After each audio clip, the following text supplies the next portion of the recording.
Mwasibye mtyando bannaffe amawulire gaffe amasuga gano ng'okugabasomera nze Helen's Mentor wa KLM TV. Ate yo poliisi ezudde ebizibiti ebirala ku bigambibwa okutta abawala. Omulambo gw'omuwala eyasooka okutemulwa e Nankulabye guziikiddwa mu limbo e Bukesa. Abasawo ba poliisi e Mulago ne baggwa bazadde baagwo okubakulizaako okugubawa. Bazadde ba Macri na Hereza ow'emyaka 21 basobeddwa eggulu abasawo mu ggwanika bagambye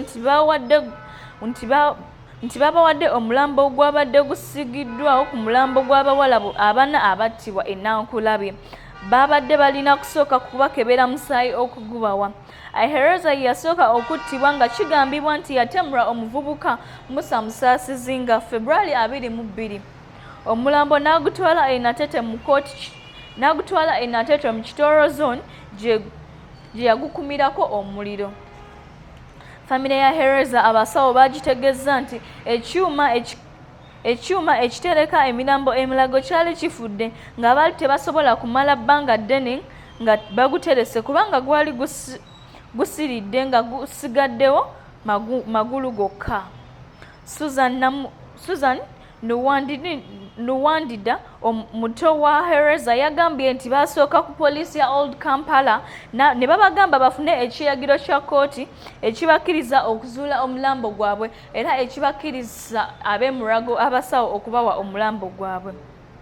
Yagasseeko nti ebbaluwa gye bafunye ku Mande akawungeezi ne basalawo kukeera ku muggwanika ku Lwokubiri bawe omulambo gw'omuntu waabwe bamutwala essingiro gy'azaalibwa ate ne babagamba balina kusooka kukeberebwa musaayi bakakase ddala nti oba omuntu gwe batwala waabwe. Beemulugunyiza nti wadde bagoberedde ebiragiro byonna poliisi bye bawadde bagamba nti eky'okubakebera endagabutonde tebakigamba era bagamba nti tekisaanidde kubanga tebasobola kwesiba ku muntu atali waabwe. Ate bye ebizibiti ebya Musaasizi ow'emyaka 23 bizuuliddwa. Oluusi eyeeyita Anko yagambye abasirikale nti okutemulwa abawala yakuyigiramu firimu za zaalaba ez'ebikomando z'abadde alaba ezirimu obutemu. Poliisi yasanzeeyo entuumu ya firimu n'eziyoola n'ezitwala ng'ebimu ku bizibiti. Guno babadde bamuzizaayo mulundi gw'omunaana mu muzigo gw'abadde apangisa mu Jomba Zone ey'omukaaga e Nankulabye awagambibwa nti gye yattidde abawala bonna abana ne bebi ow'emyezi 3. Yagambye poliisi nti essimu z'abawala zonna yazisuula mu kaabuyonjo gye babadde bakozesa ku mizigo era abasirikale b'ekitongole kya poliisi ekizikiza omuliro balondodde kaabuyonjo ne bayimbulwako abavubuka abayoola kazambi ne bamuyoolamu. Bayoddemu ebipapa 10 nga buli kintu kye babadde bajjamu nga bakozesa kazambi olwo Musaasizi ayongeramu nannyini kyo. Bazudde Destiny ya Elizabeth Mutes ow'emyaka 21 gwe yasembayo okutta mu March nga 16. Bazudde ebisumuluzo, ensawo, akapale k'omukazi ak'omunda, akatimba, essaawa gye yagambye nti ya Maclean Hereza eyasooka okutta nga February 22. Bwe babadde tebannasimula kaabuyonjo yasoose kutegeeza abasirikale nti omusajja alabika yanfera namuwa ssente zange n'aŋŋamba nti eddagala lye yali ampadde temusobola kuntegeera.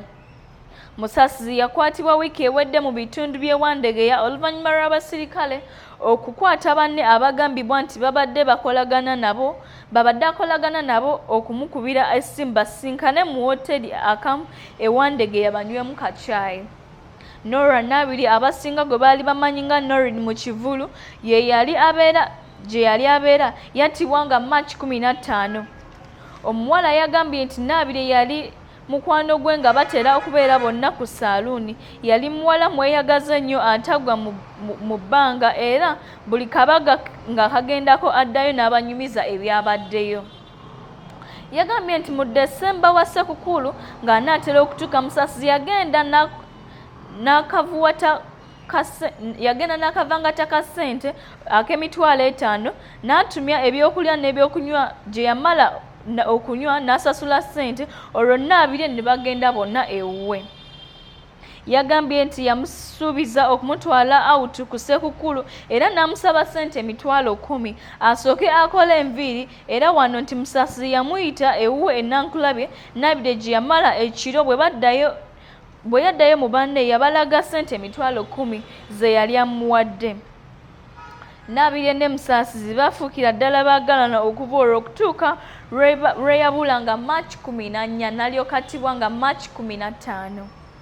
Abalala Musaasizi be yatta kuliko Violet Kansime, ono yamutta nga March 13. Yattirako n'omwana we Abigail Nakitende ow'emyezi 3.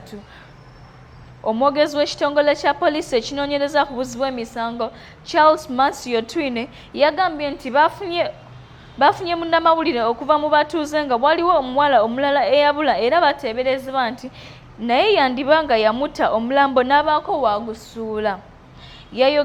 Yayongeddeko nti bye bakyazuula bagenda kubyeyasa mu mawulire era Musaasizi alina okuliyirira famire z'abantu abo mu kkooti. Nguliko eyo nnyo abasasi baffe.